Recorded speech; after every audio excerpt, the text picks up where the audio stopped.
Power. Interview. 네, 한국민화센터 이상국 전 이사장 모셨습니다. 어서 오세요. 네, 반갑습니다. 네, 본인 소개 우리 청취자 여러분께 좀 간단히 부탁드립니다. 안녕하세요. 저는 사단법인 한국민화센터 4대 이사장을 지냈고 현재는 가해 민화 아카데미 원장을 맡고 있습니다. 네, 반갑습니다. 한국민화센터 이상국 전 이사장님과 민화 이야기 속으로 좀 들어가 보려고 하는데요. 민화가 뭔지 이사장님이 좀 쉽고 간략하게 좀 정리해 주시면 좋을 것 같습니다. 예, 민화를 한마디로 정의하기는 상당히 어렵습니다만 간략히 말씀드리겠습니다. 지금 현재 우리가 민화라고 하는 것은 18세기에 유행하기 시작해서 19세기 말에 가장 성행한 서민 화가가 그린 서민들의 정서와 감정을 가장 잘 표현한 그림을 민화라고 이야기할 수 있습니다. 네. 그 민화는 역사와 뿌리가 상당히 광범위합니다. 민화의 뿌리는 신라시대 처용 문배에서 시작해서 고려시대와 조선시대에는 세화로 발전하였고 후기에는 왕실의 장식용이나 행사용 그림이 저변화되어서 네. 민화로 발전되었습니다. 조선시대 세화가 뭔가요? 세화는 정초에 임금이 신하에게 새해를 보내고 또 재앙을 물리치라는 의미에서 내려주던 그림을 이야기합니다. 그렇군요. 저변화되었다는 것은 상층 문화가 더 아래층으로 전달되어 향유하게 된다는 것을 의미하는데 그래서 민화는 서민 화가들이 그리고 이를 서민과 중산층이 향유한다고 할 수 있습니다. 네. 그래서 서민 화가들이 그렸기 때문에 조선시대에는 민화를 속된 그림이란 뜻이죠. 잡화, 별화라고 불렀습니다. 그렇군요. 그러면은 신라시대 처용 문배를 시작으로 민화가 시작됐다 이렇게 말씀하셨는데 네. 백성들의 그림, 우리가 어린 시절에 전래동화 책에서 많이 볼 수 있었던 그런 그림도 바로 민화인 거죠? 그렇습니다. 그 전래 동화책에서 볼 수 있는 사파된 그림들이 민화로 발전될 수 있습니다. 네. 민화 중에서 소설이나 역사, 고사 등을 그림으로 그린 것이 민화로 되어 있기 때문에 전래 동화책에 있는 사파도 민화로 될 수 있습니다. 다만 네. 그린 화가가 서민이고 또 서민의 정서와 감정을 잘 표현을 해야만 할 것으로 생각됩니다. 아, 그렇군요. 네. 서민의 그림이어야만 민화다 이렇게 할 수 있네요. 그렇습니다. 그러면 이사장님은 언제부터 민화에 대해서 이렇게 관심을 갖게 되셨어요? 특별한 계기가 있으셨어요? 제가 민화를 공부하게 된 것은 우연한 계기로 그렇게 되었습니다. 2000년 초에 사실은 저는 건설회사에 다니는 직장인이었습니다. 그런데, 진짜요? 예. 굉장히 특이한 케이스 아니에요? 예, 지금도 예. 같은 업무를 종사하고 있는데 건설을 하는 과정 중에는 문화재 조사를 해야 되는데 당시 회사에서 제가 사학과를 나왔기 때문에 당연히 문화재 업무를 담당하게 되면서 네. 문화재를 공부해야 되겠다 하는 생각을 하게 되었습니다. 그렇군요. 예. 필요에 의해서 하게 됐는데 매력에 흠뻑 빠지셨군요. 네, 그렇습니다. 당연히 발굴 업무와 관련이 있는 네. 고고학을 전공하기 위해서는 문화재학과가 있는 대학원에 진학을 했습니다. 그런데 문화재학과는 고고학뿐만 아니라 미술사도 같이 포함되어 있기 때문에 네.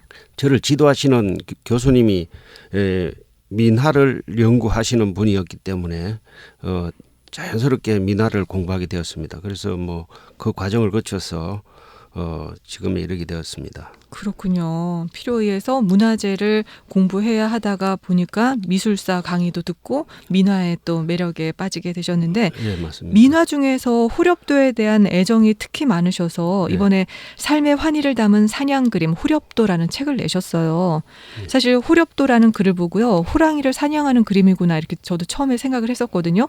근데 책을 펼치자마자 아니구나 내가 무지했구나 이렇게 알게 됐는데 이 호렵도 그 뜻을 좀 더 정확하게 소개해 주시면 좋을 것 같아요. 예, 호렵도란 용어를 호랑이 사냥하는 그림으로 해석하는 경우가 있는데 제 책에서 호렵도는 오랑캐가 사냥하는 그림이란 뜻입니다. 한문으로 호자가 오랑캐를 지칭하기 때문입니다. 네. 그래서 조선에서는 초기부터 서북 변방에 출몰하는 여진족을 오랑캐라고 했는데 이 여진족의 누르하치라는 사람이 통일을 해서 후금을 세웠습니다. 네. 이 후금이 명나라를 멸망시키고 청나라를 세웠습니다. 따라서 호렵도는 청나라 사람이 사랑하는 그림이라고도 사냥하는 그림이라고도 할 수 있습니다. 예. 그렇군요. 그러면은 청나라에 사냥하는 그림 호렵도가 우리나라에 어떻게 들어오게 된 거예요? 중국과 우리나라는 사행을 통해서 문화 교섭을 하고 있었습니다. 사행은 뭔가요? 예, 사신이 왕래하는 예. 걸 갖다 사행이라 그러는데 네. 사행을 통해서 문화 교섭을 하였고 우리나라에 많은 영향을 주었습니다.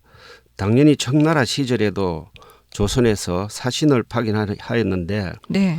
이러한 사신을 통해서 청나라의 문화와 문물이 활발하게 들어오게 됩니다. 그렇군요. 예, 북경으로 가는 사신단에는 화원들이 참여하는 경우가 있었는데 네, 화가들이 같이 간 예, 거네요. 맞습니다. 예. 예. 이 화원들은 임금이나 조정에서 특별히 부여하는 화업, 그러니까 그림에 관한 임무를 수행하게 됩니다. 네. 호렵도 또한 이러한 사형단의 일원으로 참여한 하원이 보고 그렸거나 그림을 가지고 와서 조선의 양식으로 그린 것으로 보여지는데 그 대표적인 화원이 1789년 사형을 다녀온 김홍도 일 것으로 생각이 됩니다. 아, 그렇군요. 영정조 시절에요. 우리나라 문화사나 미술사에서 특기할 만한 새로운 경향이 드러난 시기라고 들었었어요. 근데 18세기 이때가 가장 한국적이고 민족적이라고 할 수 있는 화풍을 풍미하던 시절이라고 하던데 그 역사적인 배경 굉장히 궁금하네요. 예, 영정조 시대를 우리나라의 르네상스 시대라고 합니다. 네. 병자호란 이후에 오랜 평화의 시기가 계속되면서 문화의 꽃이 피게 된 것이죠. 이 시기에 우리나라에서는 우리의 산수를 우리식으로 그리자 하는 진경산수화가 유행하는 등 네. 진경 문화가 활발히 전개되던 시기이기도 하고요.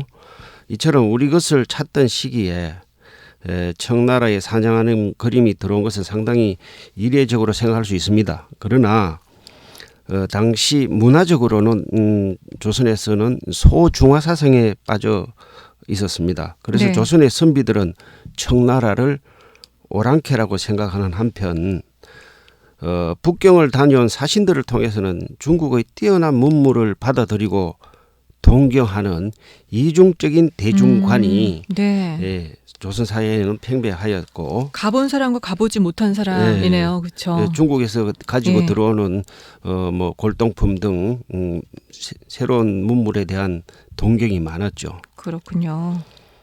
그래서 또한 이때는 외국 문물에 대한 호기심과 우수한 제도와 문화를 받아들이고자 하는 북학 운동이 일어나던 시기이기도 했습니다. 그래서 이러한 네. 사회적 배경 속에서 호렵도가 들어왔습니다. 그러면 호렵도가 청나라 오랑캐가 사냥하는 그림이라고 우리가 소개도 받았고 이제 알고 있는데 예, 예.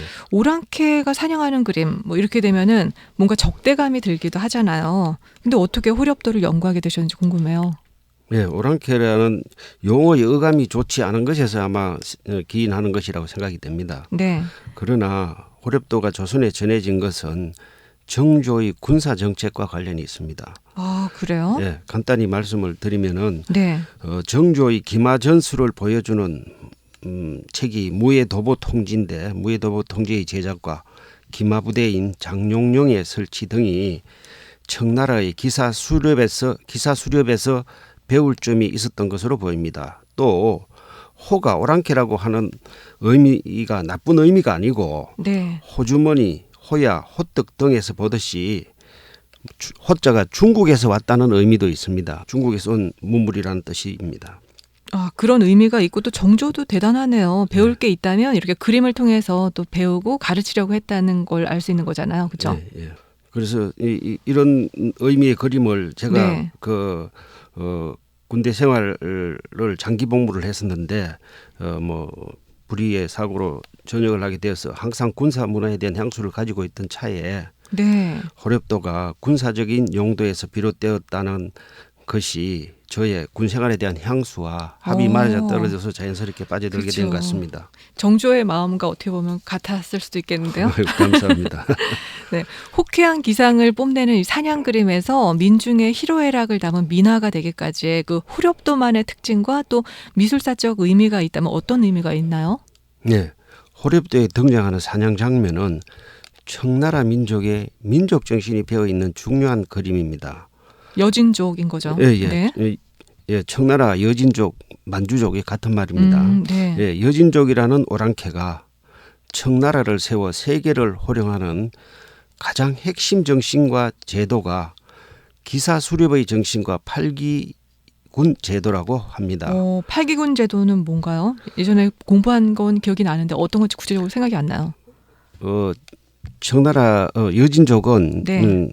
팔기의 그 군사의 제도를 팔기로 나누어서 이제 그 유지를 했습니다. 그래서 이게 이 팔기는 그 훈련하는 방법이 사냥을 통한 군사 훈련입니다. 네. 그래서 활 쏘고 말 타고 하는 것이 습관화되어 있는 것이죠. 그렇군요. 이 팔기 제도가 네. 정조의 군사 정책인 기마 전술과 맞아 떨어져서 왕실의 그림으로 도입되었습니다. 그렇지만은 그 당시 조선 후기는 오랜 평화의 시기가 계속되면서 뭐 군사적인 용도는 퇴색되게 되었죠. 그렇군요. 예.